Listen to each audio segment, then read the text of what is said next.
Hi, this is Joe Jurek again. I'm coming from beautiful downtown Chicago. It's a gorgeous late spring day. I'm enjoying the lakefront here. You see the skyline behind me. It's just a beautiful day to be out and about. And I have to say it's fun because it's actually a Monday, and I remember working downtown there on a day like this, and it was a great day to play hooky and come out to the park, have a sandwich, relax, watch the boats come out.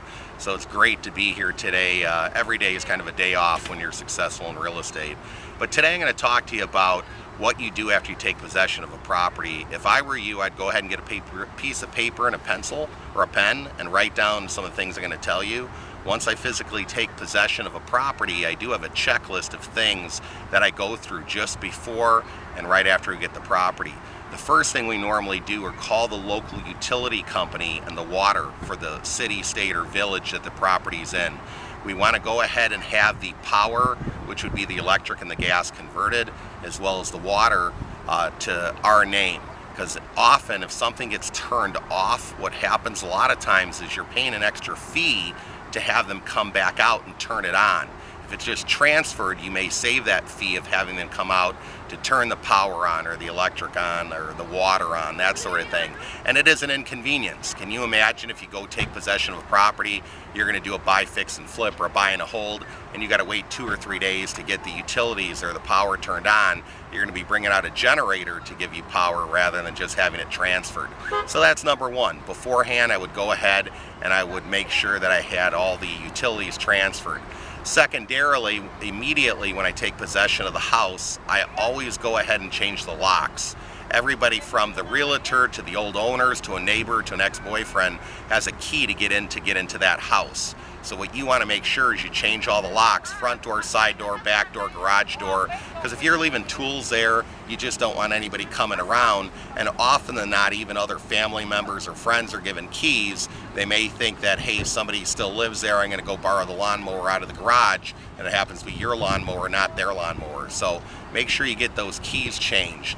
The other thing that I like to do normally is put out plastic flowers in front of the house. The reason being, I want everybody in the neighborhood, or at least most people that are out there driving around, walking a dog or riding a bike, to know that somebody now lives into that house. Because before, when it was vacant, you had a higher probability of somebody coming out and potentially breaking in to steal the copper, the electric, wiring, that sort of thing.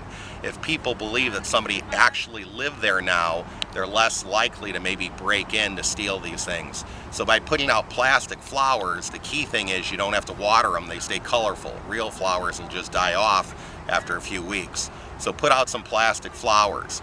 The other thing I like to do, depending on the time of year, is if it's like 4th of July coming up, I'll put flags in the window. If it's Halloween, I'll put pumpkins in the window, or Thanksgiving. If it's Christmas or the New Year, we'll put those decorations, or St. Patrick's Day or Easter. Almost any time during the year, you're going to have a holiday that's coming up, and you can put decorations in the window to go ahead and make it look like you're decorating for that specific holiday. So when there's things in the window, the house looks lived in again. The other thing, I like to put blinds up. You can go to Walmart or Target or Home Depot or Lowe's and get the vinyl blinds for $5 to $10. By putting them up, people can't peek through all the windows and look in the house and try to figure out what's going on as well too. In the summer, you want to go ahead and keep the lawn mowed. In the winter time, you want to make sure you shovel the snow. So as you take possession of a house, there's different things you should think about doing beforehand as well as after the fact.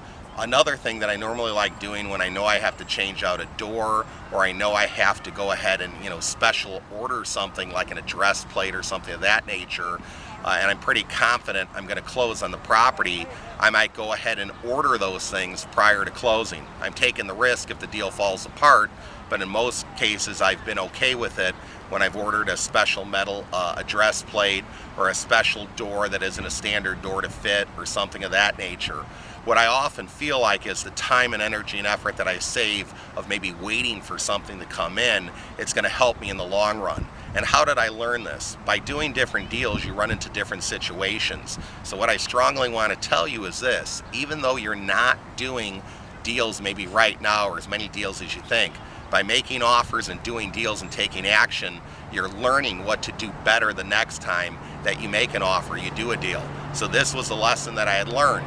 I went ahead and special ordered a countertop for a house I was flipping. They told me it'd be in 2 weeks. I thought I had plenty of time. The countertop didn't come in 2 weeks. It was like more or less 3 or 4. When it came in, it was their error on the countertop. It didn't fit. So I had to wait another 3 weeks, and all I got from the local store was "we're sorry." And it really made me a little bit angry because, the store, Menards, basically told me it was my fault and they were basically going to just make me wait, and they wouldn't even give me a percentage off the countertop. I still shop there, but it was a lesson that I learned that if I can order it sooner and have it ready, that way the house would be completed. With this particular house, I didn't want to show the house for sale on the market missing the countertops. It just would have looked weird. So keeping it off the market a few extra weeks really cost me money, and that was more money out of my pocket. So hopefully these lessons and points are going to help you the next time you do a buy, fix, and flip or a buy and hold. So what I want to tell you now is go out there, get it done. Good luck, and good luck finding those next deals, and believe and achieve. Take care now. Bye-bye.